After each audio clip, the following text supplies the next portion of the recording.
Hello. कैसे हो दोस्तों? जूनियर अकाउंटेंट की तैयारी कर रहे हैं अपन। और जूनियर अकाउंटेंट की तैयारी करते हुए अगर अपन ने previous year question paper solve नहीं किए तो दोस्तों आपको ये अनुभव नहीं होगा कि किस प्रकार के क्वेश्चन आते हैं और किस प्रकार से सॉल्यूशन करना है। तो दोस्तों सबसे पहले तो आपको तीन बातों का ध्यान रखना है previous year question paper solve करते समय। पहली बात ये ध्यान रखनी है कि पूरा क्वेश्चन पढ़ना है, एक एक ऑप्शन को आपको पढ़ के और फिर आपको सॉल्यूशन करना है।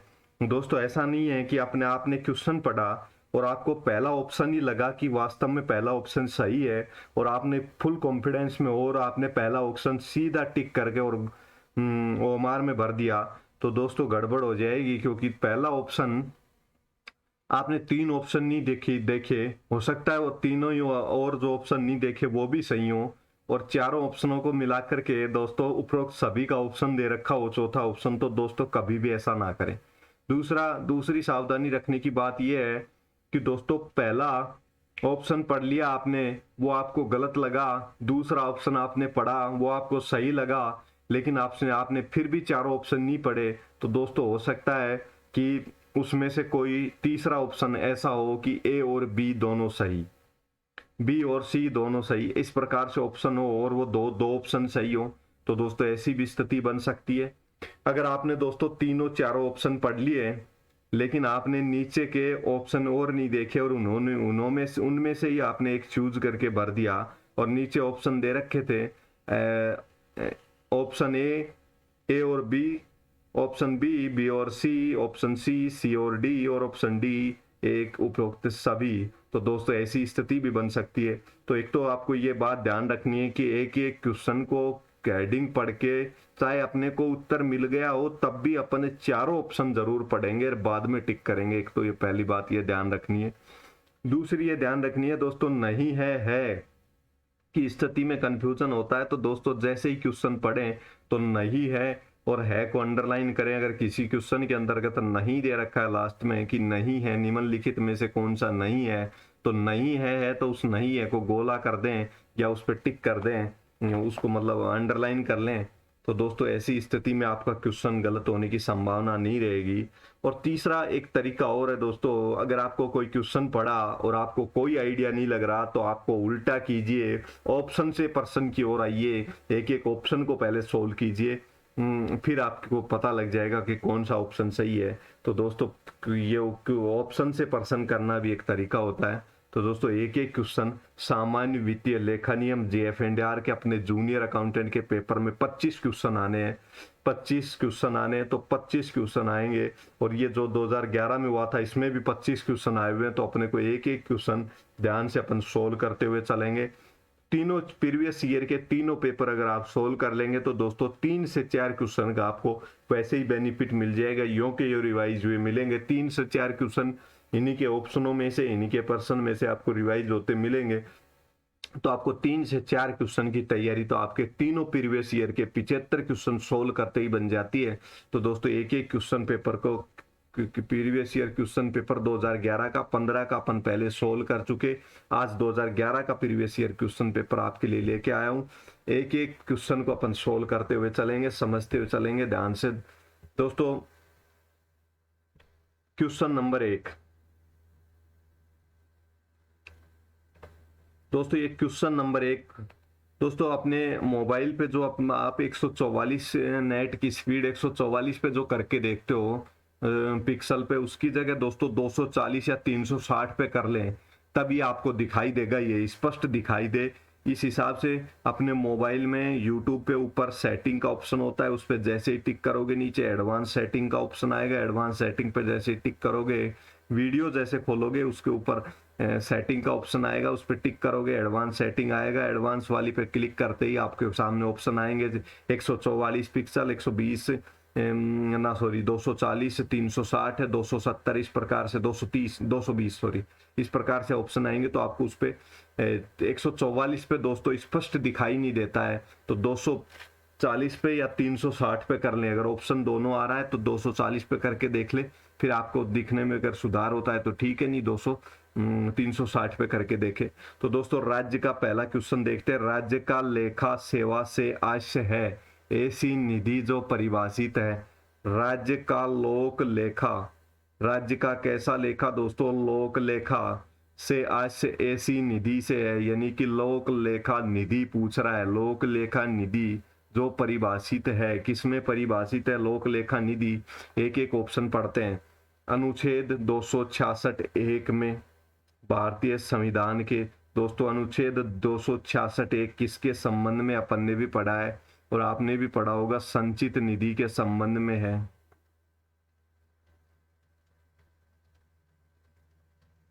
संचित निधि के संबंध में है। अनुच्छेद 266 दो में भारतीय संविधान के, अनुच्छेद 266 दो किसके संबंध में है दोस्तों, राज्य लोक लेखा निधि के संबंध में है दोस्तों। दूसरा ऑप्शन अपन बाद में देखेंगे, पहले अपन चारों ऑप्शन देखेंगे। आप मान के चलिए दूसरा ऑप्शन चौथे स्थान पे दे रखा है। अनुच्छेद 267 एक में भारतीय संविधान के, तो दोस्तों 67 एक का वर्णन अपने सामान्य वित्तीय लेखा नियम के सिलेबस में अपन ने कहीं नहीं पढ़ा, तो ये तो ऑप्शन हट गया, पहला ऑप्शन भी हट गया। संचित निधि, संचित निधि के बारे में पूछ नहीं रहा है, तो लोक लेखा निधि की बात कर रहा है। निधि शब्द यहाँ दिया है, इसने कंफ्यूज करने के लिए लोक लेखा यहाँ दिया है। अनुच्छेद 267 दो में संविधान के, तो ये आकस्मिक निधि है। आकस्मिक निधि का वर्णन 267 दो में दे रखा है और 266 दो के अंदर क्या दे रखा है, लोक लेखा निधि। दोस्तों ये परिभाषाओं वाले पोर्शन में ही आपने पढ़ लिया होगा, वहीं से ये क्वेश्चन उठा है। परिभाषा दे रखी है लोक लेखा निधि की किसमें है, तो वो यहाँ पे आरपीएससी के अकॉर्डिंग भी ऑप्शन बी सही हो जाएगा।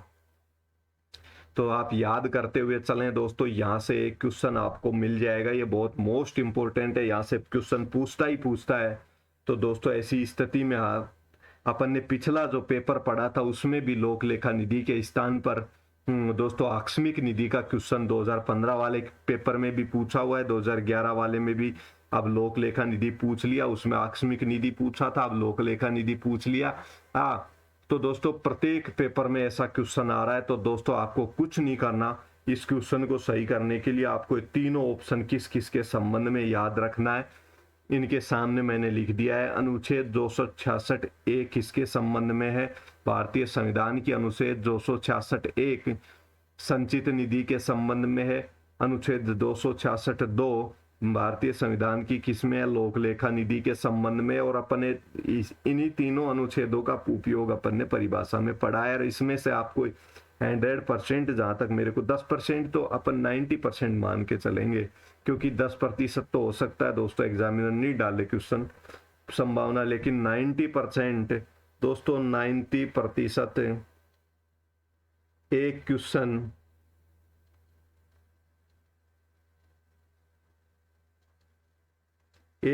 दोस्तों 90% यहाँ से आपको मिलेगा। तो दोस्तों ये तीनों याद कर लें, इन तीनों में से क्वेश्चन मिल जाएगा। हो सकता है आपसे आकस्मिक निधि पूछ ले कि आकस्मिक निधि का संविधान के कौन से अनुच्छेद में वर्णन है, तो दोस्तों ये याद कर लीजिए, तीनों पॉइंटों की याद कर लीजिए। तो अनुच्छेद 266 एक किसके संबंध में, संचित निधि, 266 दो लोक लेखा निधि और 267 दो किसके संबंध में, आकस्मिक निधि के संबंध में। और मैं आपको एक पॉइंट और बताना चाहूंगा, ये तीन तो ये याद कर लें, और चौथा आपको बताना चाहूंगा स्थानीय निधि।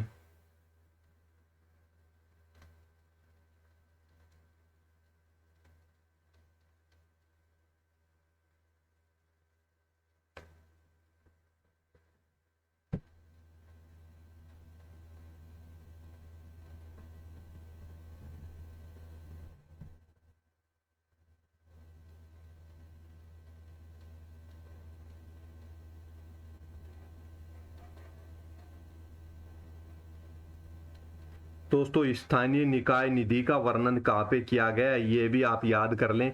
स्थानीय निकाय निधि का वर्णन संविधान के किसी अनुच्छेद में नहीं किया गया है, लेकिन स्थानीय निकाय निधि का वर्णन सामान्य वित्तीय लेखा नियम जो अपन पढ़ रहे हैं, जिनको अपन शॉर्ट में JF एंड AR कहते हैं, JF&R कहते हैं, जिनको शॉर्ट में अपन सामान्य वित्तीय लेखा नियमों के नियम संख्या, आप कंफ्यूज हो सकते हो दोस्तों, ये नियम संख्या 268(2) में किया गया है।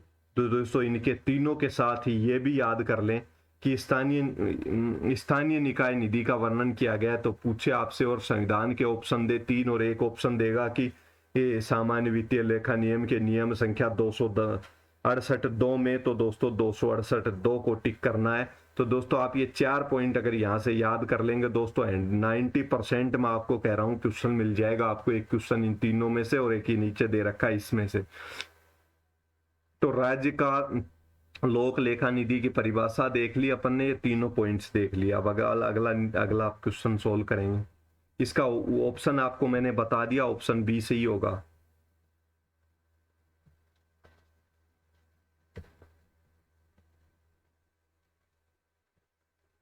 दोस्तों अपन क्वेश्चन नंबर 2 पढ़ते हैं। सामान्य वित्तीय एवं लेखा नियम का नियम संख्या 2-3 ख संबंधित है। दोस्तों क और ख शब्द का यूज करें। क का मतलब अपने को ए से मानना है, ख का मतलब अपने को बी से मानना है, ग का मतलब अपने को सी से मानना है, ग का मतलब अपने को डी से मानना है।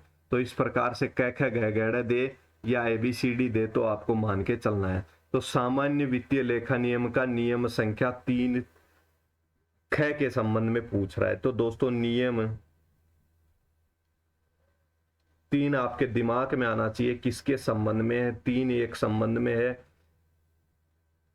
विभागाध्यक्ष,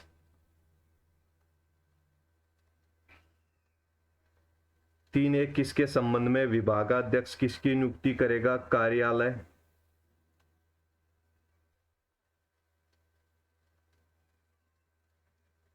कार्यालय अध्यक्ष की नियुक्ति करेगा। विभागाध्यक्ष किसकी नियुक्ति करेगा, कार्यालय अध्यक्ष की नियुक्ति करेगा। 3 ये कहता है। 3B क्या कहता है, नियम 3B, और अपने को 3B के बारे में ही पूछा है, 3 ख दे रखा है। तो दोस्तों ये कहता है कार्यालय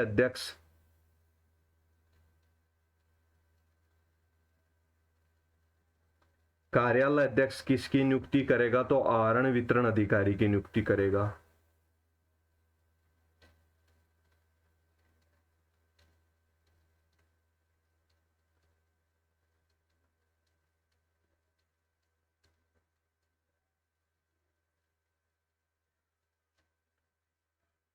तो ये बातें हो गई। क्या हुआ समझिएगा। नियम 3 किसके संबंध में, विभागाध्यक्ष किसकी नियुक्ति करेगा, कार्यालय अध्यक्ष की नियुक्ति करेगा। नियम 3B क्या कहता है, कार्यालय अध्यक्ष आहरण वितरण अधिकारी की नियुक्ति करेगा। तो दोस्तों यहां से भी आपको क्वेश्चन मिलेगा।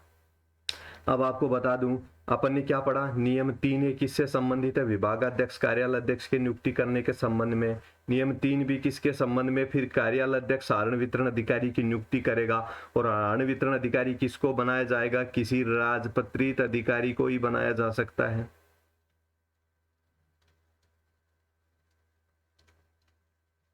राजपत्रित अधिकारी को ही आहरण वितरण अधिकारी नियुक्त किया जा सकता है। तो दोस्तों अब अपन इस क्वेश्चन पे अपने पे आएंगे। अपन साथ साथ में अपन कुछ मैटर रिवाइज भी करते हुए चल रहे हैं और अपन साथ में पेपर भी सोल्व कर रहे हैं। दोस्तों आपको बहुत बेनिफिट मिलेगा इन पेपर सोल्व करने का। अपन साथ साथ करेंगे तो आपकी बहुत बातें क्लियर भी होती जाएंगी और आपको पता भी लग जाएगा कि कौन सी बातें महत्वपूर्ण है। नियम संख्या 3A विभागाध्यक्ष एवं कार्यालय अध्यक्ष के संबंध में था। 3B कार्यालय अध्यक्ष आहरण वितरण अधिकारी की नियुक्ति करेगा। किसी राजपत्रित अधिकारी को ही आहरण वितरण अधिकारी के पद पे लगाया जा सकता है। दोस्तों आपका नियम संख्या 3 यहाँ पे रिवाइज हो गया। और 3 ख किसके संबंध में, तो अब अपन एक एक ऑप्शन पढ़ेंगे। विभागाध्यक्ष द्वारा अपने अधीनस्थ किसी अधिकारी को कार्यालय अध्यक्ष घोषित करने से है। तो दोस्तों विभागाध्यक्ष कार्यालय अध्यक्ष की घोषणा, तो ये तो कैसी स्थिति बन रही है, 3A का है। कार्यालय अध्यक्ष द्वारा अपने अधीनस्थ किसी राजपत्रित अधिकारी को बिलों पर हस्ताक्षर करने हेतु प्राधिकृत करने से है। ऑप्शन तो अपने को ये सही लग रहा है, लेकिन अभी इसको टिक नहीं करेंगे 2 नंबर। इस नियम के किसी नियम प्रावधान उपबंधों के निर्वचन के संदेह का होने का निवारण करने से है। ये तो दोस्तों नियम संख्या 4 है। ये नियम संख्या 4 है। ये तो कि कोई भी संदेह होगा सामान्य वित्तीय लेखा नियमों के संबंध में तो उसका निवारण वित्त विभाग करेगा। तो ये तो 4 हो गया। किसी पद पर राजपत्रित अधिकारी घोषित करने से संबंधित है तो परिभाषाओं में दे रखा है, ये भी नहीं होगा, सी भी नहीं होगा, डी भी नहीं होगा, और ए भी 3A से संबंधित है, ऑप्शन बी हो गया अपना सही। अब लाडलो मैं एक बार आपको पहले पेज पर ही एक बार एक बातें समझाता हूं दोस्तों। एक क्वेश्चन तो मैंने आपको कहां से बताया,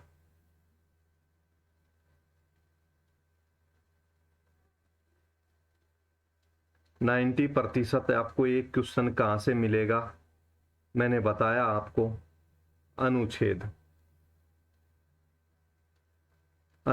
जो अपन ने पहले क्वेश्चन में पढ़े वहां से मिलेगा।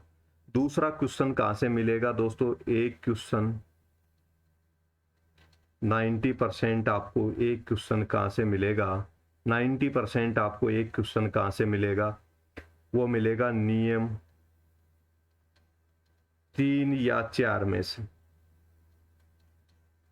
दोस्तों नियम संख्या 3 या 4 में से मिलेगा, यानी कि 3 या 4 का अर्थ यह है नियम 3 और 4 छोटे छोटे नियम है, इनमें से मिलेगा। और अपन ने जो पढ़ा इसमें ये पॉइंट दे रखा है, मैं एक स्लाइड और ऐड कर लेता हूं दोस्तों। नियम 4 क्या है अपना याद रखना, नियम 4 है सामान्य, नियम 4 सामान्य वित्तीय लेखा नियम, सामान्य वित्तीय लेखा एवं लेखा नियम, सामान्य वित्तीय एवं लेखा नियम में किसी प्रकार का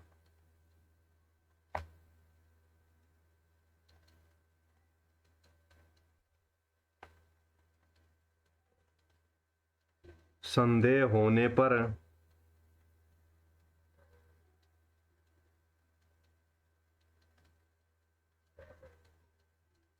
संदेह का निवारण कौन करेगा, वित्त विभाग। किसी नियम में कोई संदेह होगा, कोई शंका होगी, कोई समस्या होगी तो उसका निवारण वित्त विभाग करेगा। तो दोस्तों अपन ने नियम संख्या 3 के दोनों पॉइंट पढ़ लिए, मतलब नियम संख्या 3 भी पढ़ लिया, यहाँ पे नियम संख्या 4 भी पढ़ लिया। अनुच्छेद अपन ने 3 अनुच्छेद वाला और एक स्थानीय निधि निकाय से संबंधित अपन ने नियम भी पढ़ लिया। स्थानीय निधि निकाय से संबंधित नियम कौन सा है, 268(2) है, तो ये भी याद रखना आपसे। तो वो पढ़ लिया है, तो यहां से आपको 2 क्वेश्चन मिल जाएंगे। अब अपन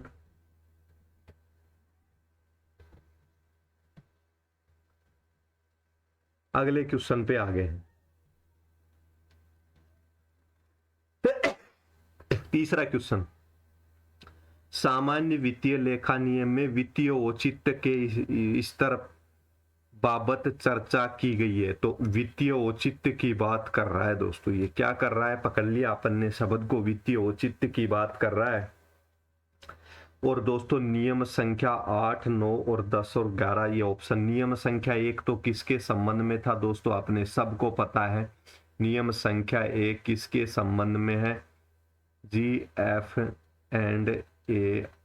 के लागू होने के संबंध में है। राज्यपाल द्वारा जारी कार्यकारी आदेश हैं, कोषागार नियमों से लिए गए हैं, कोषागार नियमों के पूरक है, ये दे रखा है। तो ये तो ऑप्शन होगा नहीं। नियम 1 भी अपना रिवाइज हो रहा है। नियम संख्या 8 में दोस्तों, नियम संख्या 8 किसके संबंध में है,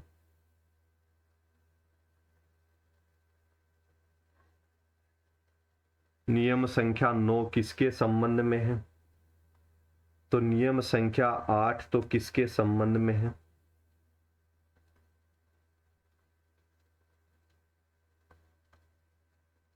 प्राधिकृत प्राधिकारी द्वारा प्राधिकृत सीमा में वह किया जाएगा।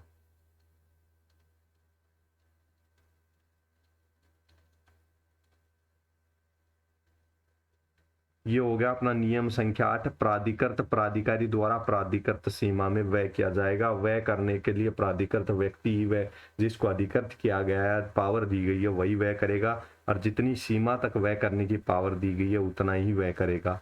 अब नियम नंबर 9। नियम नंबर 9 किसके संबंध में था? जिसको शक्ति प्रत्यायोजित की गई हो,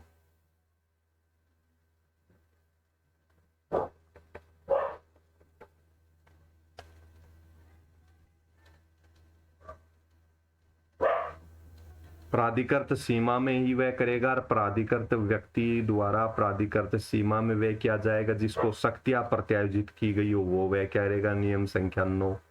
तो दोस्तों 9, और ये तो पूछ रहा है वित्तीय औचित्य, तो 9 भी अपना नहीं है, 8 भी अपना नहीं है, और एक आप सबको पता है राज्यपाल के कार्यकारी आदेश के द्वारा सामान्य वित्तीय लेखा नियमों की स्थापना हुई, उसके संबंध में तो ऑप्शन 10 हो गया। ऑप्शन 10 हो गया। नियम संख्या 10 किसके संबंध में है दोस्तों? नियम संख्या 10 किसके संबंध में है अपना? जब भी कोई सार्वजनिक राशि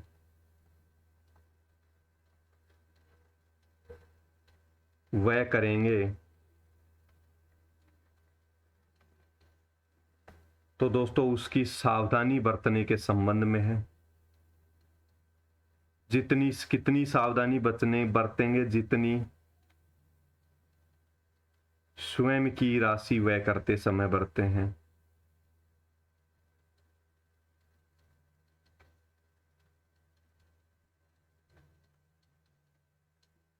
जितनी स्वयं की राशि व्यय करते बरते हैं उतनी सार्वजनिक राशि व्यय करेंगे तो उतनी ही सावधानी बरतेंगे। तो दोस्तों ये अपना नियम हो गया क्वेश्चन नंबर 4। तो दोस्तों अब इसमें आपको नियम संख्या 10 ये जो 10 पूछ रहा है ना, ये भी महत्वपूर्ण है। वैसे तो 75 क्वेश्चन ही तो कर रहे हैं दोस्तों अपन, 25 25 और 25 75 क्वेश्चन कर रहे हैं। एक एक क्वेश्चन को इम्पोर्टेंट मानते हुए इनके ऑप्शन में जिन नियमों का वर्णन किया गया है उस एक एक नियम को याद कर लो कि कौन से नियम में क्या दे रखा है, और उस क्वेश्चन में जिस बारे में पूछा है वो भी याद कर लो। ऑप्शंस के बारे में भी पूरा याद, नियम 8 किसके संबंध में, नियम 1 किसके संबंध में, इसकी पूरी डिटेल तीनों पेपरों के आप कर लोगे क्वेश्चन पेपर। तो दोस्तों आपके 3 से 4 क्वेश्चन की मैं बोल रहा हूं, लेकिन आपको बेनिफिट तो 8 से 10 क्वेश्चन का भी हो सकता है। तो दोस्तों ऐसा है, तो ये तो याद कर लेना आप, ये तो याद करना ही करना है दोस्तों। आपको यहाँ से आप और क्वेश्चन सोल्व करने में भी आपको यहाँ से मदद मिलेगी, और मदद करने वाले 3 से 4 क्वेश्चन तो यूं के यूं मिलेंगे, और मदद करने वाले क्वेश्चन को मिलाएं तो 8 से 10 क्वेश्चनों का तो आपका यहीं से काम हो जाएगा। तो वित्तीय औचित्य के स्तर पर तो एक एक ऑप्शन में जैसे नियम संख्या 8 दे रखा है, तो इसको भी आप इसका पूरा नियम पढ़ के उसको ढंग से याद कर लें कि किसके संबंध में है ये नियम। नियम 9 किसके संबंध में? 10 वित्तीय औचित्य का नियम संख्या 10 है यहाँ पे। तो एक एक को तैयार कर लें अच्छे से दोस्तों। आपको प्रीवियस ईयर क्वेश्चन पेपर बहुत तैयारी में बहुत महत्वपूर्ण होते हैं दोस्तों। अब दोस्तों अपन नियम क्वेश्चन 4 नंबर क्वेश्चन सोल्व करेंगे।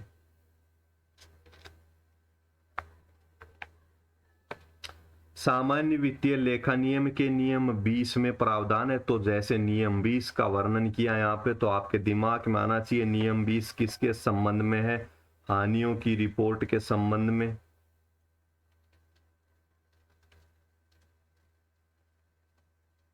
कि हानियों की रिपोर्ट किसको भेजी जाएगी? सार्वजनिक धनराशि, आगे पढ़ेंगे विभागीय राजस्व स्टाम्प, संपत्ति की हानि की सूचना अविलंब दी जानी चाहिए। किसको देंगे? तो दोस्तों सबसे पहले तो अपन अपने से वरिष्ठ अधिकारी को देंगे, तो संबंधित जिला कलेक्टर को। दोस्तों जिला कलेक्टर को क्यों देंगे? जिला कलेक्टर क्या करेगा? अगर चोरी का मामला होगा तो पुलिस अधीक्षक को भेजेंगे जानकारी, वो तो मानते हैं। जिला कलेक्टर का तो कोई लेना देना नहीं आता लेखांकन। जिला कोषाधिकारी को 200 कोषाधिकारी क्या करेगा? हानि हो गई तो चोरी हो गई, कोई संपत्ति का नुकसान हो गया, तो कोषाधिकारी क्या करेगा? उसको भी देने की आवश्यकता। ठीक वरिष्ठ अधिकारी को तो देंगे अपन। भाई अपन जिस जूनियर अकाउंटेंट के पद पे हैं और ऑफिस में कोई गड़बड़ हो गई तो अपन अकाउंटेंट को सूचित करेंगे, अकाउंटेंट उच्च अधिकारी को सूचित करेगा, उससे ऊपर इसी प्रकार से चयन चलती है पदानुक्रम में। तो दोस्तों अपन अपने से ठीक वरिष्ठ अधिकारी को तो सूचित करेंगे, लेकिन ये भी गलत हो गया। ठीक वरिष्ठ अधिकारी पुलिस थाने, भाई हम पुलिस थाने क्यों जाएंगे? नुकसान हो गया संपत्ति का, किसी संपत्ति का बाढ़ से रात से किसी से भी नुकसान हो गया तो थाने में क्यों जाएंगे भाई? ये भी नहीं आएगा। हाँ, अगर चोरी का मामला है तो पुलिस अधीक्षक के पास सूचना देंगे, ना कि थाने में, क्योंकि सरकारी संपत्ति का नुकसान है। तो इसकी ठीक वरिष्ठ अधिकारी और महालेखाकार को, ये बिल्कुल सही है, ठीक वरिष्ठ अधिकारी को देंगे और महालेखाकार को देंगे। तो नियम संख्या 20 किसके संबंध में, आप ये भी याद रखते हुए चलना, हानियों की रिपोर्ट के संबंध में एक तुरंत सूचना किसको दी जाएगी? ठीक वरिष्ठ अधिकारी और महालेखाकार को सूचना दी जाएगी। ये बात इसमें याद करते हुए चलोगे तो आपको एग्जाम में काम आएगी। अब दोस्तों अपन ने क्वेश्चन नंबर 4 कर लिया। इसका ऑप्शन मैंने आपको बताया नहीं क्या? इसका ऑप्शन मैंने बता दिया, ऑप्शन 4 सही है। अगला, सामान्य वित्तीय लेखा नियम के नियम 21 के अनुसार राशि अंकित करें जिसे प्राकृतिक आपदा के कारण हानियों की सूचना। तो दोस्तों नियम संख्या 20 अपन ने देखा अभी, तो वो क्या था? हानियों की रिपोर्ट। हानियों की रिपोर्ट के संबंध में 20 था, ठीक है। दूसरा आप देख रहे हैं नियम 21, ये किसके संबंध में है दोस्तों? नियम 21 है संपत्ति की हानि के संबंध में, की सूचना का दायित्व। संपत्ति की हानि की सूचना का दायित्व, ये तो सब प्रकार की हानियों की बात कर रहा था। हानियों की रिपोर्ट किस किस को भेजी जाएगी, इसमें तो ये कहा गया है। और संपत्ति की हानि के संबंध में ये कहता है कि किस सूचना देने का दायित्व किसको, तो सूचना दी जाएगी। कैसे, किस संपत्ति की किस प्रकार की हानि होगी तो सूचना दी जाएगी। तो दोस्तों राज्य सरकार महालेखाकार को दी जानी वांछित है, वादित है, यानी कि देना आवश्यक है। तो दोस्तों 1,00,000 रुपए, तो दोस्तों 1,00,000 तो बहुत ज्यादा हो गया। ऐसा तो अपन ने सामान्य वित्तीय लेखा नियमों में 1,00,000 का तो अपने सिलेबस में कहीं वर्णन ही नहीं है। 50,000 रुपए का भी कहीं वर्णन नहीं है। अब बचे दोस्तों तो ऑप्शन 10,000 और 15,000। दोस्तों 10,000 का भी अपने सामान्य वित्तीय लेखा नियमों में कहीं पर वर्णन नहीं मिलेगा आपको। 15,000 ऑप्शन सही हो गया। तो ये अपना क्वेश्चन। इन तो दोस्तों आप इसमें से 3 बातें याद करते हुए चलना। नियम 21 किसके संबंध में? हानि 20 की हानियों की रिपोर्ट के संबंध में, संपत्तियों की हानि की सूचना का दायित्व के संबंध में, 15,000 रुपए से अधिक की सरकारी संपत्ति की हानि होगी उसकी तुरंत सूचना राज्य सरकार और महालेखाकार को दी जाएगी। तो ये अपना क्वेश्चन नंबर 5 कर लिया।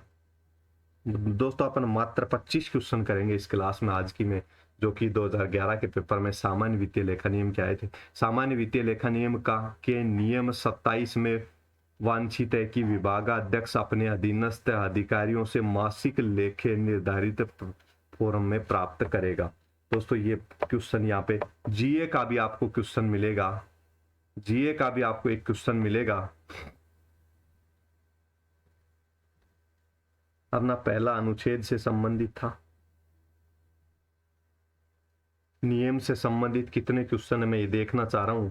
सीधा नियम कितने क्वेश्चनों में पूछा गया, तब ताकि अपन एनालिसिस कर पाए।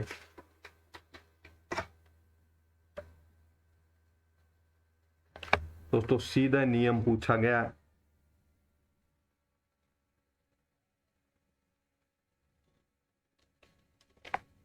एक क्वेश्चन तो ये हो गया अपना जिसमें सीधा नियम पूछा था।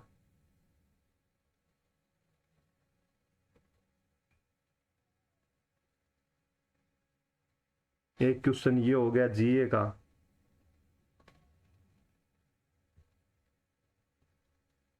ये क्वेश्चन अपन सोल्व कर रहे हैं। सामान्य वित्तीय लेखा नियम के नियम 27 किसके संबंध में वांछित है कि विभागाध्यक्ष अपने अधिकारियों से मासिक लेखे निर्धारित फॉर्म में प्राप्त करे। तो दोस्तों ये जीए दे रखे हैं, चारों ऑप्शन के जीए याद कर लें कि कौन से में किसका प्रारूप दे रखा है। तो दोस्तों सबसे पहले तो जीए 14 दे रखा है, तो 14 में किसका प्रारूप है ये तो अपन, तो इसमें जीए 14 एक एक ऐसे बना के याद कर ले। जीए 14 किसके संबंध में है? राजस्व संग्रहण व बजट, बजट अनुमानों की तुलना। तो ये तो क्या हो गया, GA 14। और यहाँ पे पूछ क्या रहा है, मासिक लेखे से संबंधित पूछ रहा है, अधीनस्थ अधिकारियों से मासिक लेखे किस प्रारूप में प्राप्त करता है, तो राजस्व संग्रहण बजट अनुमानों की तुलना के संबंध में, तो GA 14 हो गया। तो दोस्तों ये ऑप्शन तो है नहीं। दूसरा दे रखा है GA 15, तो याद भी कर लें GA 14 किसके संबंध में, आपसे GA 14 भी पूछ सकता है, GA 15 भी। GA 15 किसके संबंध में दोस्तों, त्रुटि यानी कि गलती का वर्गीकरण।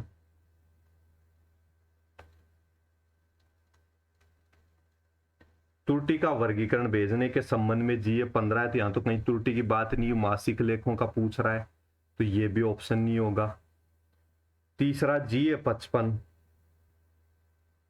दोस्तों GA 55 किसके संबंध में है,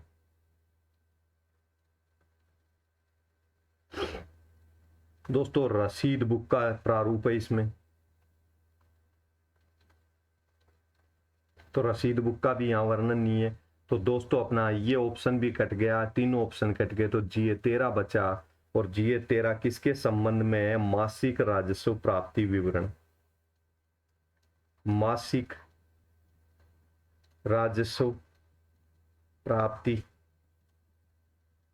विवरण भेजने के संबंध में है, तो अपना ऑप्शन 4 सही हो गया इसमें। तो दोस्तों आप याद कर लें, ये कौन सा नियम GA है, GA 13। ये चारों ऑप्शन के चारों GA याद कर लें। GA का भी एक क्वेश्चन आपको एग्जाम में अवश्य मिलेगा, 100% मिलेगा, मैं कह सकता हूं। GA का एक क्वेश्चन, अनुच्छेद का 2 क्वेश्चन तो आपको यहां से मिलेंगे, तो GA भी याद कर लें। महालेखाकार से लेखों का उद्धरण प्राप्त होने पर, दोस्तों आपको जब क्वेश्चन समझ में नहीं आए, क्योंकि थोड़ी सी इनके क्वेश्चनों की भाषा टफ होती है, तो आपको जो क्वेश्चन में मुख्य लाइन हो, मुख्य पॉइंट हो, वो पकड़ में आ जाए ना, तो आप उसको ही पकड़ लेना। महालेखाकार से लेखों का उद्धरण प्राप्त होने पर राजस्व प्राप्तियों का वर्गीकरण में त्रुटि, दोस्तों वर्गीकरण में त्रुटि का अपन अभी GA देख के आए हैं कि वर्गीकरण में कोई त्रुटि पाई जाए तो GA 15 में अभी अपन देख के आए, GA 15 में भेजेंगे संदेश। त्रुटि शुद्ध करना वांछित है जिसका एक विवरण अग्रेसित किया जाएगा, यानी कि जिसकी सूचना किसको दी जाएगी, तो दोस्तों इसमें किसके, कोषाधिकारी के माध्यम से। गलती का सुधार करना है, अपने कार्यालय में कोई गलती हुई, राजस्व प्राप्तियों के वर्गीकरण में कोई त्रुटि हो गई, तो दोस्तों लेखाकार भी, कोषागार में भी तो उसकी त्रुटि का सुधार किया जाएगा, क्योंकि वहां से लेखाकार जहाँ पे बैठता है कोषागार में, लेखा अधिकारी को कोषा अधिकारी जहाँ पे बैठता है कोषागार में, तो दोस्तों वहां से ही तो बिल पास हुआ होगा, तो त्रुटि वहां पे भी हुई है, तो क्या करेंगे, कोषाधिकारी के माध्यम से। तो ये बात तो सही है, कोषाधिकारी के माध्यम से भेजेंगे। किसको भेजेंगे, सरकार को भेजेंगे या वरिष्ठ अधिकारी को, अपने से ठीक वरिष्ठ अधिकारी को भेजेंगे। त्रुटियों का वर्गीकरण का सीधा कोषाधिकारी के माध्यम से दोस्तों महालेखाकार राज्य सरकार के लेखे रखता है, तो दोस्तों उच्च स्तर पर भी सुधार होना आवश्यक है, निम्न स्तर पर भी सुधार होना आवश्यक है, तो कोषाधिकारी के माध्यम से महालेखाकार को भेजेंगे। और ये अपना GA 15 अपन अभी पढ़ के आए हैं, तो इसमें सीधा ऑप्शन नंबर 4 सही है। क्वेश्चन संख्या 7 अपन ने देख लिया। क्वेश्चन नंबर 8, अधीनस्थ कार्यालयों में प्राप्तियों की आंतरिक जांच, दोस्तों आंतरिक जांच लेखा परीक्षा की व्यवस्था करने के संबंध में अपना सीधा शब्दों में नियम संख्या 41 है। आप सबको याद होगा नियम 41 है। तो नियम 41 किसके संबंध में, आंतरिक जांच के संबंध में विभाग अपने कर्मचारियों की नियुक्ति करेगा, विभाग अपने कर्मचारियों की नियुक्ति करेगा, ऐसा लिखा हुआ उस नियम में। तो सामान्य वित्तीय लेखा नियम के नियम 41 के तहत विभाग द्वारा, बिल्कुल सही बात है दोस्तों, विभाग द्वारा की जाएगी। कोषाधिकारी क्यों करेगा, आंतरिक जांच कार्यालयों के अधीनस्थ की कोषाधिकारी को लेखा परीक्षा कराने का दायित्व तो थोड़ी है। 40, तो दोस्तों नियम संख्या 40 में नहीं है बात, तो आंतरिक जांच की 41 में है। नियम संख्या 40 किसके संबंध में, अपना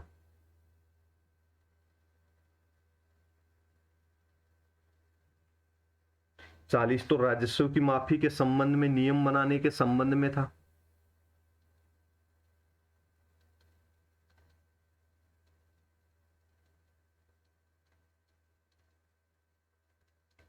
राजस्व की माफी नियम संख्या 40 किसके संबंध में है? नियम संख्या 40 आप याद रखने ना, राजस्व की माफी के लिए नियम बनाने के संबंध में नियम संख्या 40 है। ये भी याद करते हुए चलो दोस्तों, आपसे कहीं ना कहीं आपको काम आएंगे, आपकी तैयारी को बूस्ट करने में ये महत्वपूर्ण है। एक एक नियम संख्या 40 किस राजस्व के माफी के मामले में, तो दोनों में 40 ऑप्शन ये तो हट गए। 41 में कोषाधिकारी थोड़ी आंतरिक अंकेक्षण कराएगा, विभाग द्वारा कराया जाएगा। स्पष्ट शब्दों में नियम संख्या 41 में एक लाइन में लिखा हुआ है कि आंतरिक जांच व परीक्षा की व्यवस्था, आंतरिक जांच व लेखा परीक्षा की व्यवस्था अधीनस्थ कार्यालयों के अंतर्गत विभाग द्वारा की जाएगी। नियम 41 में स्पष्ट लिखा हुआ है। तो दोस्तों नियम संख्या ऑप्शन संख्या 1 सही हो गया। इसमें अपन ने 8 क्वेश्चन कर लिए, 25 क्वेश्चन करेंगे टोटल। सामान्य वित्तीय लेखा नियम में वित्त शिक्षा विभाग को छोड़कर अन्य विभागों हेतु रसीद बुक का प्रारूप संख्या। दोस्तों मैं तो आपको आने वाली एग्जाम में क्वेश्चन रिवाइज होने की बात कर रहा हूँ। इसी एग्जाम में ही दोबारा से क्वेश्चन रिवाइज हो गया। अपन ने GA 55 पढ़ के आए थे, एक ऑप्शन में GA 55 का ऑप्शन दे रखा था, और GA 55 में किसके संबंध में था दोस्तों? तो रसीद का प्रारूप अपन अभी पढ़ के आए।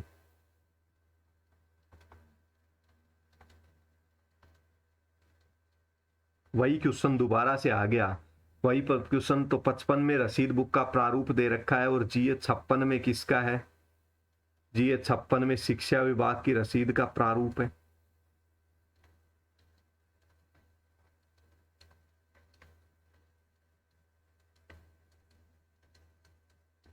दोस्तों शिक्षा विभाग के लिए रसीद बुक का अलग से प्रारूप निर्धारित कर रखा है, वो GA 56 में है, और GA 55 में रसीद बुक का प्रारूप सामान्यतः सभी विभागों में जो काम आता है वो 55 में है।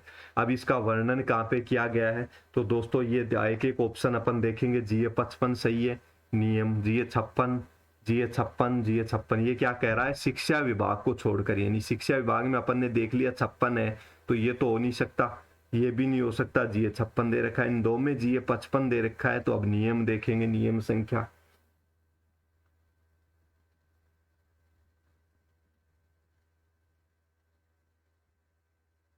तो दोस्तों नियम संख्या 46 किसके संबंध में है?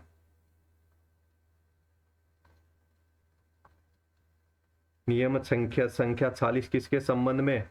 रसीद जारी करना,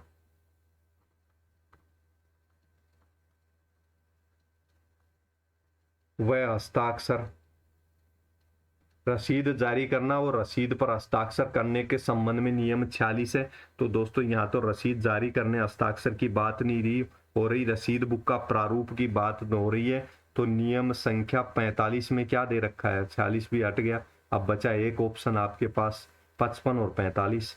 तो नियम संख्या 45 किसके संबंध में? रसीद बुक का प्रारूप।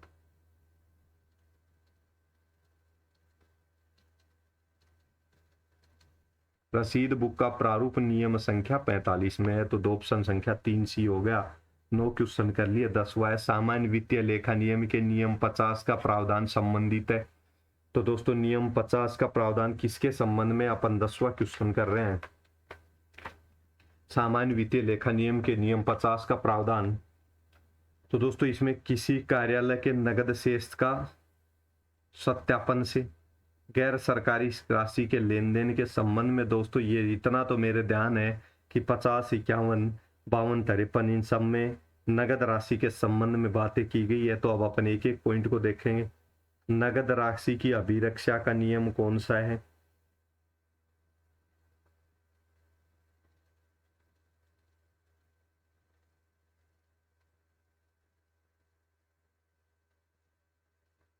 नियम संख्या 53। ठीक है। नगद राशि को बैंक में लाने ले जाने वाला 52, नियम संख्या 52 है ये। नगद राशि को, अब ये चारों ऑप्शन में जो नियम आ रहे हैं कि याद करते चलें साथ। नगद राशि की अभिरक्षा के संबंध में कौन सा नियम? नियम 53। बैंक में राशि लाने ले जाने में सुरक्षा व्यवस्था के संबंध में नियम संख्या 52। इसमें लिखा हुआ था कि इस कार्य के लिए जब तक अति आवश्यक नहीं हो तब तक राशि बैंक से लाने ले जाने में चतुर्थ श्रेणी कर्मचारी को नहीं लगाया जाएगा। ये अपन नियम संख्या 52 में पढ़ के भी आए थे। और गैर सरकारी राशि लेन देन किसी कार्यालय के नगद शेष का सत्यापन। अपने 4 ऑप्शन हुए। तो दोस्तों 51,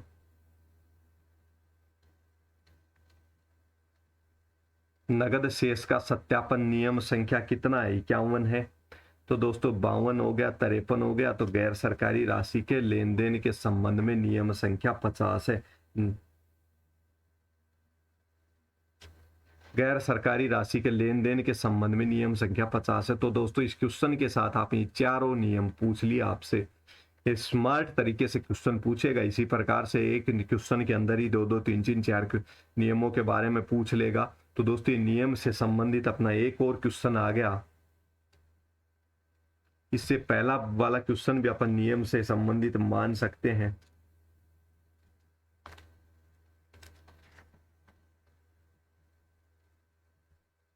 ये अपन ने सोल्व कर लिया। गैर सरकारी राशि के लेन देन के संबंध में नियम संख्या 50 है।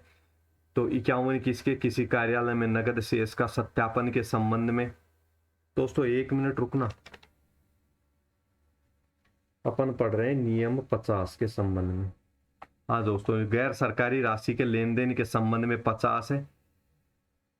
किसी कार्यालय से नगद शेष के सत्यापन के संबंध में 51 है। 52 किसके संबंधी है? बैंक में लाने ले जाने के संबंध में। और नगद राशि की अभिरक्षा के संबंध में 53 है, जिसमें 2 ताले की चाबी के अंदर रखा जाता है।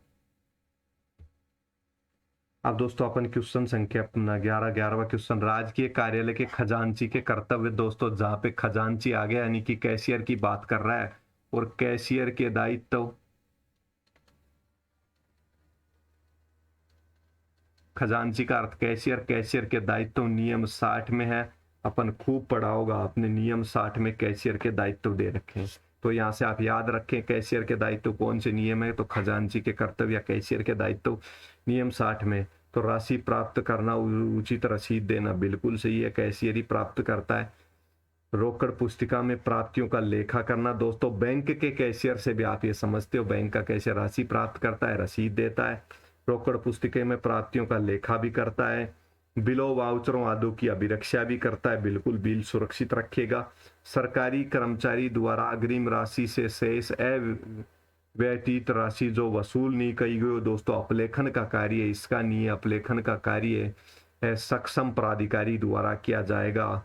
अपलेखन का कार्य ये नहीं कर सकता। तो दोस्तों 1, 2 और 3, कैशियर कभी भी अपलेखन का कार्य नहीं कर सकता। खजांची, तो 1 सही है, ऑप्शन 2 सही है और ऑप्शन 3 सही है। अब आप में से कोई व्यक्ति सोचेगा कि 1, 2, 3 ऑप्शन सही है, 3 इसमें से गलत है, कोई 3 पे भी टिक कर देगा गलती से। ऐसा नहीं, आपको नीचे भी पढ़ना है। व्यक्ति सही है, सही को गोला कर लें या तो एग्जाम में, या उसको ऐसे अंडरलाइन कर लें। तो दोस्तों सही कौन कौन से हैं? 1, 2 और 4।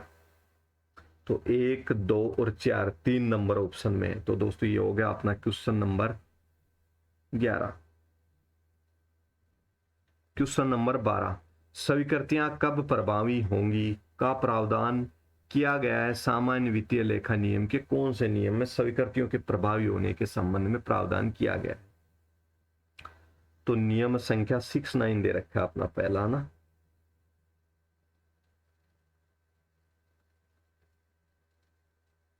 तो दोस्तों नियम संख्या 69 तो अपना भूमि अनुदान के संबंध में था।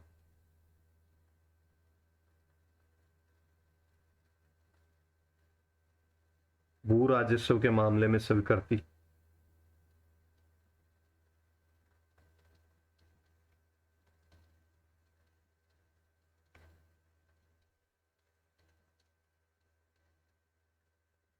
अब नियम नंबर 70 दे रखा है दूसरा, तीसरा 71।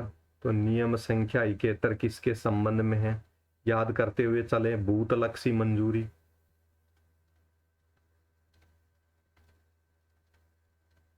यानी दोस्तों आज की डेट में अधिकार प्राप्त हुआ है, और पीछे के मामले में किसी मामले में स्वीकृति देना, वित्तीय स्वीकृति देना। मान लो किसी अधिकारी को अधिकार दे दिए 1 लाख रुपए तक की राशि व्यय करने के अधिकार, पहले निम्न अधिकारी के पास नहीं थे, उसको अधिकार आज दे दिए। तो पीछे की मामले में भी 1 लाख रुपए की राशि को व्यय करने में इसके संबंध में भूतलक्षी मंजूरी 71 में दे रखा है। 69 देखा अपन ने, 71 भी देख लिया।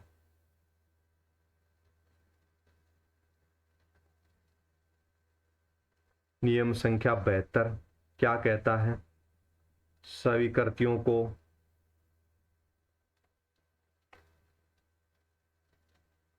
समाप्त करना। स्वीकृतियों को समाप्त करने के संबंध में नियम संख्या 71, 72, 69, 71, 72 देख लिया दोस्तों। ये भी नहीं है, ये भी नहीं है, क्योंकि अपने तो प्रभावी होगी, प्रभावी होने के बाद बारे में पूछ रहा है। नहीं दोस्तों, ये अपन ने गलत कर लिया। ठीक है, 71 देखा, 72 देखा, तो बचा कौन सा दोस्तों? नियम 70 बचा। और नियम 70 किसके संबंध में? स्वीकृतियों के प्रभावी होने के संबंध में है, स्वीकृतियों की वैधता के संबंध में है। स्वीकृतियां कब से प्रभावी होंगी, जो ये यहाँ लिख रहा है ना, यही इसका एडिंग है दोस्तों। इस नियम का एडिंग यही दे रखा है वहां पे। सभी नियम संख्या 70 किससे संबंधित है? स्वीकृतियों के प्रभावी होने के संबंध में। तो दोस्तों अपन ने क्वेश्चन नंबर, कोष कार्यालय द्वारा यानी कि कोषागार द्वारा जारी चेक वित्तीय वर्ष समाप्ति तक ही वैध होते हैं। सामान्य वित्तीय लेखा नियम के नियम व कोष कार्यालय द्वारा जारी चेक की विधि मान्यता की अवधि का सही विवरण है। तो दोस्तों सबसे पहले तो 74 में ही दे रखा है, लेकिन क और ख का मामला है दोस्तों। ख में तो अपना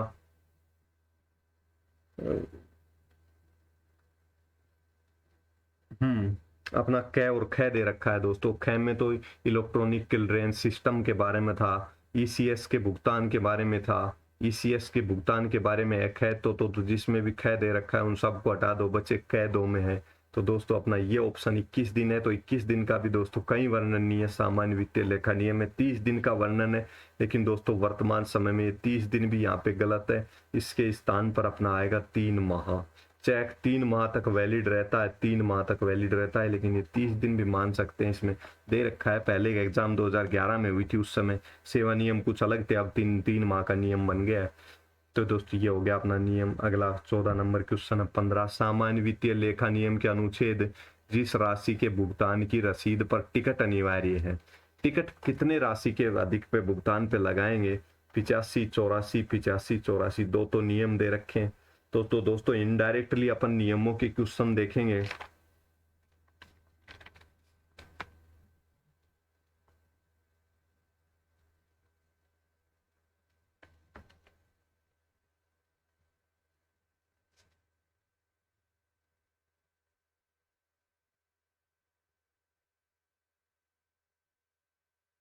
तो दोस्तों ये हो गया अपनी राशि के संबंध में है। तो दोस्तों 10,000 तो है नहीं, आपको ये तो याद होगा, 10,000 तो अधिक है नहीं। 10,000 का तो सामान्य वित्तीय लेखा नियम में कई वर्णन नहीं है। अब बची दोस्तों 5,000, 1,000 रुपए और 5,000 और 5,000 से अधिक और 85 और 84। तो दोस्तों ऑप्शन 1 तो अपन ने हटा दिया।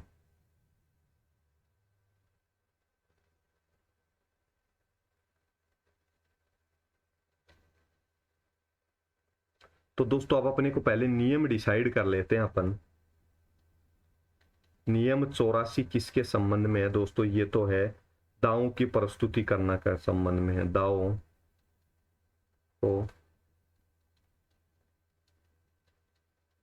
दावों को प्रस्तुत करने के संबंध में नियम संख्या 84 अपना।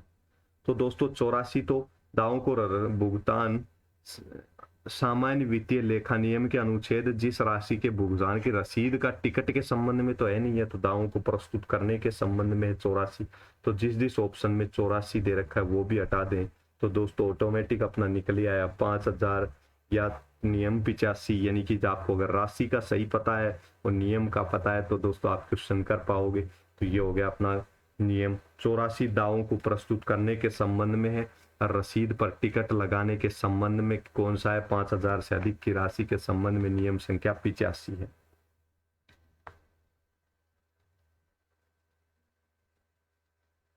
और ऐसे भी याद रख सकते हो दोस्तों, जहां पे नियम संख्या 85 की बात आए वहां पे 5,000 आएगा, यहाँ पे एंड में 85 है तो 5,000 आएगा, 5,000 आएगा। तो इस प्रकार से भी इसको याद रख सकते हो। दोस्तों अपन ने 14 क्वेश्चन कर लिए। सरकार के विरुद्ध वर्ष से, तो दोस्तों ये तो वैसे तो अभी समय अतीत हो गया, ये क्वेश्चन अपन नहीं करेंगे सोल्व, क्योंकि दोस्तों ये अपना ये पहले उस समय पे ये क्वेश्चन महत्वपूर्ण होता होगा, लेकिन आज के समय पे ये क्वेश्चन समय अतीत हो गया एक तरह से, क्योंकि इस क्वेश्चन में दोस्तों जो राशियां दे रखी हैं वो वर्तमान में लागू नहीं है। दोस्तों अपन अब 16वां क्वेश्चन, वेतन, यात्रा भत्ता, चिकित्सा प्रभार, आकस्मिक व्यय, सहायता, अनुदान आदि को सरकार के विरुद्ध कोई भी क्लेम समयातीत क्लेम यदि क्लेम है तो अवधि में प्रस्तुत नहीं किया जावे। तो दोस्तों ये समयातीत क्लेम के बारे में है। समयातीत क्लेम को अंडरलाइन कर लें और सहायता अनुदान के संबंध में अंडरलाइन कर लें तो आपको 3 वर्ष, तो दोस्तों 2 वर्ष 6 माह, 6 माह का तो कोई वर्णन मिलेगा नहीं आपको, 1 वर्ष का भी नहीं है। समयातीत के मामले में तो केवल 2 वर्ष और 3 वर्ष का ऑप्शन आपको मिलेगा।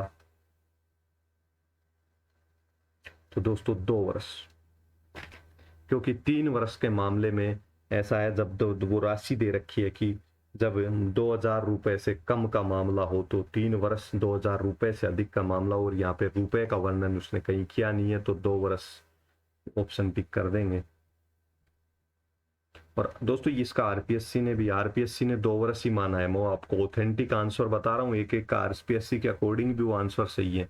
जब विभागीय तिजोरी को सेफ कस्टडी में कोषागार में रखा जाता है तो दोस्तों चाबियां तो जिनके पास होगी, तिजोरी कहीं पे भी रखी हो, जिनका माल रखा है, तो दोस्तों कोषाधिकारी का तो कोई दायित्व नहीं होगा चाबियों के लिए, जिला कलेक्टर का भी कोई दायित्व नहीं होगा, पोस्ट कार्यालय के सुरक्षा गार्ड को भी चाबियों से क्या मतलब, वो तो गेट पे गार्ड करेगा, किसी को आने जाने से रोकेगा, चाबी किसके पास है उससे उसको क्या मतलब।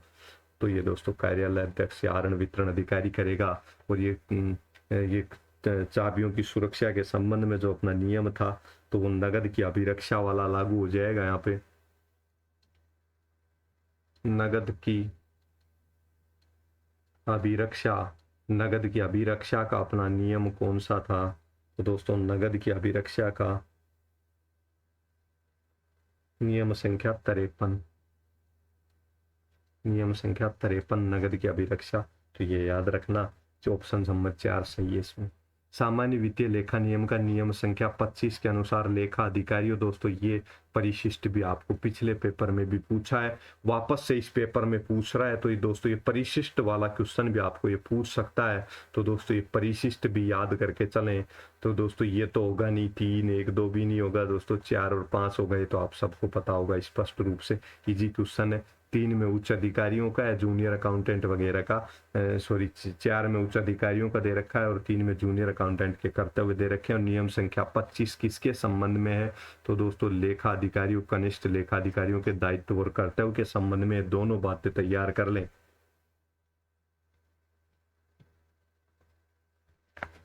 सामान्य वित्तीय लेखा नियम का नियम 254 संबंधित है।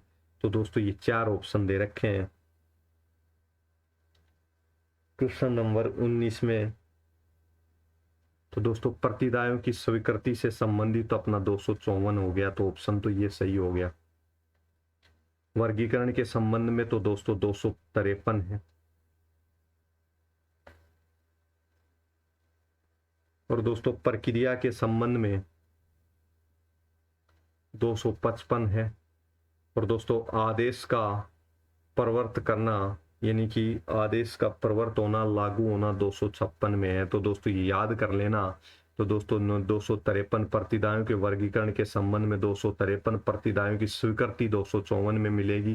पहले वर्गीकरण करेंगे, फिर उसकी स्वीकृति देंगे, फिर उसकी प्रोसेस होगी, प्रक्रिया होने के बाद आदेश होंगे। तो इस प्रकार से आप याद कर सकते हैं। तो दो ऑप्शन नंबर 2 सही है। तो दोस्तों प्रतिदायों के वर्गीकरण का नियम संख्या 253 है, प्रतिदायों की स्वीकृति 254, प्रतिदायों की स्वीकृति हो गई तो प्रोसेस करेंगे, तो प्रोसेस का होने के बाद 255, 54 के बाद, और राजस्व की प्रतिदाय के आदेश का प्रवर्त होना यानी कि लागू होना। आदेश लागू कब तक होगा, कब कितने दिन तक ये लागू रहेगा, एक बार स्वीकृति मिलने पर।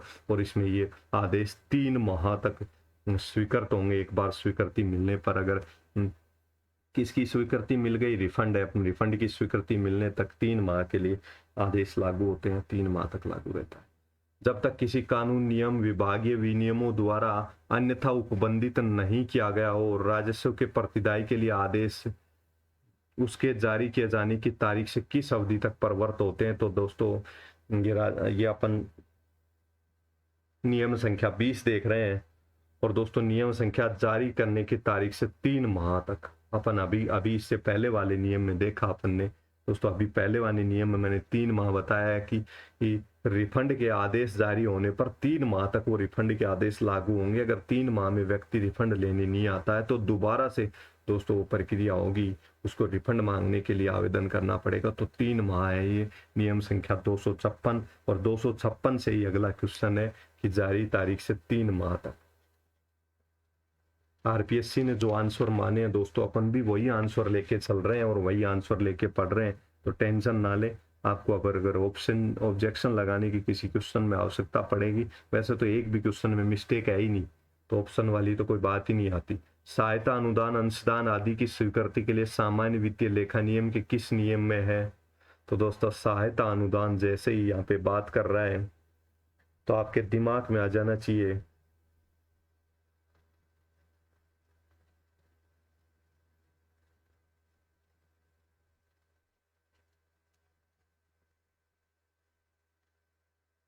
279, ये सारे नियम दे रखा है। सामान्य वित्तीय लेखांकन को नियमों में सहायता अनुदान अंशदान आदि की स्वीकृति के संबंध में है। तो दोस्तों स्वीकृति का नियम कौन सा है, अपने को ये ढूंढना है। तो सहायता और अनुदान के संबंध में तो अनुदान तो ये दे रखा है, किसको मिलेगा? सामान्य सिद्धांत दे रखे हैं 280 में, सहायता और अनुदान के सामान्य सिद्धांत।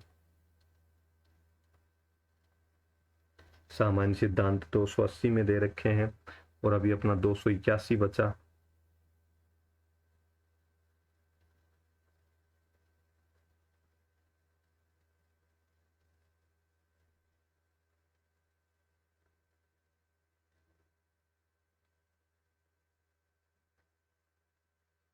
दोस्तों इस स्वीकृति के संबंध में मैं थोड़ा सा कंफ्यूज हो रहा हूँ। 1 मिनट रुकिएगा दोस्तों, थोड़ा सा कंफ्यूज हो रहा हूँ मैं।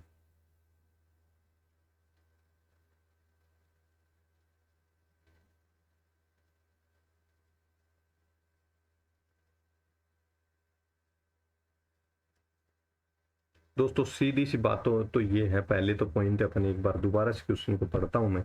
सहायता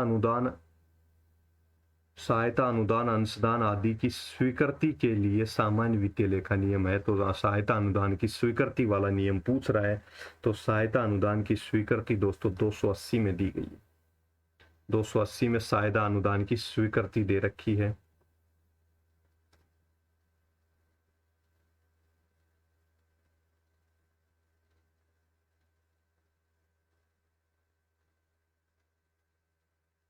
दो सौ बावन में तो दोस्तों विविध व्यय के संबंध में है, तो ये तो सहायता अनुदान से संबंधित नियम ही नहीं है। वैसे तो ये तो अपने उसके संबंध में रिफंड वाले नियमों के संबंध में है, तो ये तो वैसे हट गया, विविध व्ययों के संबंध में है ये। और ये अब मैंने बता दिया स्वीकृति के संबंध में, वैसे ऑप्शन तो 3 सही है इसमें।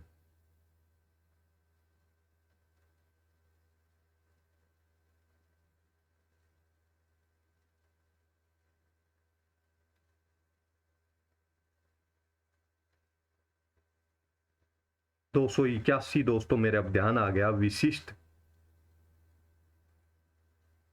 प्रयोजन के लिए अनुदान की शर्तें दे रखी हैं 281 में। तो दोस्तों इसमें ये दे रखी हैं। और सहायता अनुदान के संबंध में अब बचे अपना एक, तो ये क्लियर हो गया दोस्तों। 252 विविध व्यय के संबंध में है। विशिष्ट प्रयोजन के लिए अपना नियम संख्या कितना हो गया? 281 विशिष्ट प्रयोजन के लिए शर्तों के संबंध में है, अनुदान की शर्तें दे रखी हैं इसमें। तो ये भी अपना क्लियर हो गया। अब बचे अपने पास 2 ऑप्शन, सी और बी बचे। तो दोस्तों अपना ये स्वीकृति के संबंध में ये हो गया। और जो ये अपना ये दे रखा है, इसमें सामान्य सिद्धांत दे रखे हैं, सामान्य सिद्धांत दे रखे हैं। तो दोस्तों ऐसे सभी इनको याद करते हुए चल दोस्तों डी सही है। दोस्तों विविध व्यय के संबंध में है 252, किसके संबंध में? विविध व्यय के संबंध में है 252। और नियम 281 विशिष्ट प्रयोजन के लिए जारी किए गए अनुदान की स्वीकृति के संबंध में 281 है। और अनुदान की स्वीकृति के संबंध में की शर्तें इसमें है, इसमें स्वीकृति के संबंध में 280 है। और अनुदान और सहायता के सामान्य सिद्धांत दे रखे हैं वो 279 में दे रखे हैं। तो दोस्तों ये अपना कंप्लीट हो। सहायता दोस्तों इसमें 279 किसके संबंध में? सहायता अनुदान की परिभाषा दे रखी है और ये अपना अध्याय किस पर लागू होता है उस संबंध में दे रखा है कि छात्रवृत्ति किसी संस्था को अनुदान दिया जाए तो उसके संबंध में ये अपने अध्याय लागू होता है, इस संबंध में इसमें बता रखा है। तो सहायता अनुदान की परिभाषा दे रखी है।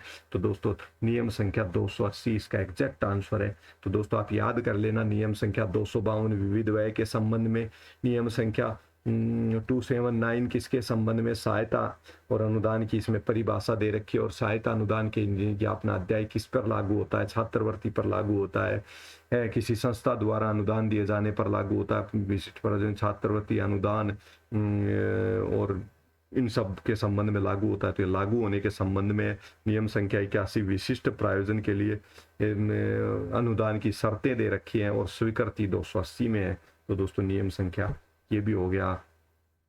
सामान्य वित्तीय लेखा नियम के अनुसार सहायता अनुदान उचित समय के भीतर व्यय किया जाना चाहिए। स्वीकृति में समय सीमा निश्चित नहीं हो। उचित समय की परिभाषा क्या दी गई है दोस्तों, ये अपना नियम है।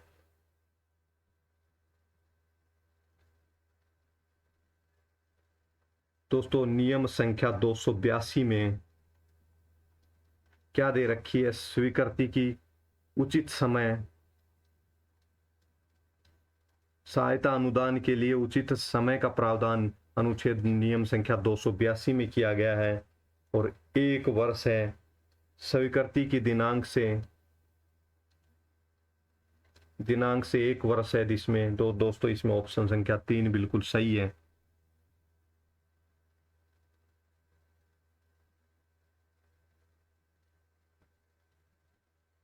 सामान्य वित्तीय लेखा नियम में बिल की परिभाषा है दोस्तों, ज्यादातर क्वेश्चन हेडिंग से उठा रखे हैं इस पेपर में भी। बिल की परिभाषा नियम 275 में है दोस्तों, आपको मैं पहले ही बता दिया।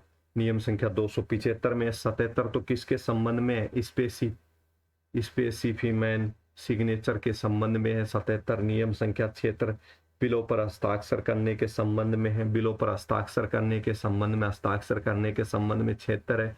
75 बिल की परिभाषा दे रखी है और नियम संख्या 1 बच गया अपना 78 नवीन कार्यालय की स्थापना के संबंध में जो था वो नियम संख्या 78 है। तो याद रखना 77 स्पेसिफाइड मैन सिग्नेचर के लिए नियम संख्या 77।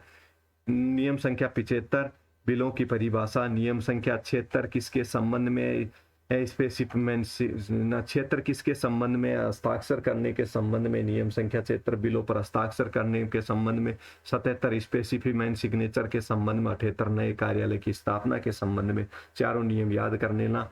नियमों से सीधा क्वेश्चन अपना एक और उठ के आ गया, मैं नोट कर लेता हूँ, आपको बताऊंगा लास्ट में कि कितने क्वेश्चन तो सीधे नियमों से उठे हुए हैं। और अंतिम क्वेश्चन आज की क्लास का दोस्तों, अपन ने 25 में से 24 क्वेश्चन कर लिए। एक क्वेश्चन दोस्तों वर्तमान समय में उसमें चेंजमेंट हो चुका है। सामान्य वित्तीय लेखा नियम के नियम संख्या 74 में ईसीएस का आज से क्या है दोस्तों, electronic clearance system. Electronic clearance system सीधा ढूंढ लें ऑप्शन में, इलेक्ट्रॉनिक क्लियरेंस सिस्टम। दोस्तों ये इलेक्ट्रॉनिक क्लियरेंस सिस्टम होता है, ये कर्मचारियों को भुगतान इसके माध्यम से किया जाता है आजकल। और ये 74 दोस्तों 74 बी में दे रखा है। इलेक्ट्रॉनिक्स क्लियरेंस सिस्टम 74 सी में नहीं है, सो तो बी में है। 74 बी में दे रखा है electronic clearance system. Electronic clearance system ये इसकी फुल फॉर्म हुई सीएस की, याद रखना नियम 74 में वर्णित है। दोस्तों आज अपन ने 75 क्वेश्चन देखे। उम्मीद करता हूँ आपके लिए क्लास अच्छी होगी, आपको ये पता लगा होगा कि कहाँ से किस प्रकार के क्वेश्चन पूछता है। अब आपके लिए एक लास्ट में एक महत्वपूर्ण नोट लेके आया हूं मैं, एक तरह से ये मानिएगा दोस्तों। एक क्वेश्चन और रह रहा है अपना, सामान्य वित्तीय लेखा नियम में नियंत्रण अधिकारी की परिभाषा। दोस्तों नियंत्रण अधिकारी क्या, वो कौन होगा, जो अधीनस्थ कार्यालय के कर्मचारियों को उपस्थिति नियंत्रित करता है। बिल्कुल गलत बात है। उपस्थिति नियंत्रित जिसे विभाग के अधीनस्थ द्वारा किए गए व्यय राजस्व की वसूली को नियंत्रण करने का दायित्व दिया गया है। ये बिल्कुल सही ऑप्शन है इसका। ये तो वैसे इजी क्वेश्चन आप कर लोगे। तो ये तो अपन ने 25 क्वेश्चन सोल्व किए। अब आपको मैं ये बताता हूँ कि सबसे पहले आपको 5 क्वेश्चन की तैयारी का तरीका बताता हूँ। जिस भाई ने अभी तक सामान्य वित्तीय लेखा नियम बिल्कुल नहीं पढ़े, वो 5 क्वेश्चन तो कैसे तैयार करेगा। सबसे पहले तो अनुच्छेद, कौन सा अनुच्छेद किसके संबंध में दे रखा है, प्रत्येक अनुच्छेद को पढ़ ले, एक क्वेश्चन हो गया। दूसरा जीए, कौन सा जीए किसके संबंध में है? जीए याद कर लें, प्रारूप जीए के संबंध में दूसरा हो गया अपना। तीसरा क्या करें? अनुच्छेद हो गया, जीए का हो गया, और तीसरा आपको क्या याद रखना है?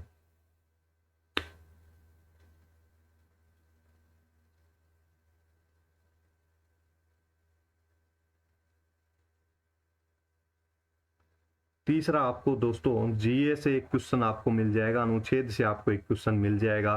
तीसरा नियम संख्या 3 व 4 से एक क्वेश्चन आपको मिल जाएगा, 3 व 4 में से कोई से एक नियम को पूछेगा। और चौथा क्वेश्चन आपको, 3 क्वेश्चन दोस्तों मैंने आपको बता दिया, तो प्रीवियस ईयर क्वेश्चन पेपर से ये 3 तो आपको ये योग्य मिल जाएंगे। तो आपको 5 से 6 क्वेश्चन का फायदा तीनों पेपरों से आराम से मिलेगा। तो एक एक क्वेश्चन पेपर को आप तैयार कर लें। और दोस्तों आपको तीनों तो ये बता दिए, उसके बाद वो नियम और हेडिंग, नियम संख्या और उसका